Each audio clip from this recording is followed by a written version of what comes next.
Hello guys! Good morning, Iloilo!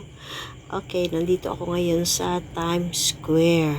So, mga kaibigan, pinuntahan ko yung um, sabi nila meron daw madaming sunflower dito sa Times Square, Iloilo. So, dati nag-well known dito yung rose na umiilaw paggabi. So, this time naman guys, is yung pinuntahan ko dito is yung sunflower plantation daw sabi nila. So, I just want to see kung totoo ba o hindi. So, nung pumasok ko dito sa Times Square, ito yung nakita ko na plantation daw ng sunflower. Actually guys, maganda siya yung pagkagawa ng paglagay ng sunflower. However, kayo na lang magsabi totoo ba o hindi.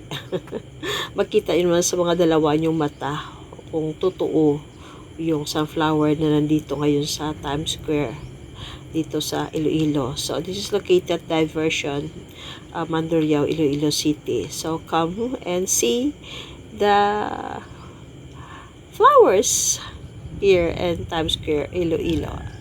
So, kayo na lang maghusga guys, kung totoo ba o hindi. Pero in fairness, napakaganda niya. So, congrats and kudos who made this decoration in front of Times Square in Iloilo City. So that's it for today guys. Thank you for watching. Hope enjoy to watch this beautiful flowers. Have a good day. Shout out to Dumbadong and Bass Traveler Official and the rest of my Timber Text family. Bye guys. Until next time. Yahoo! Yahoo!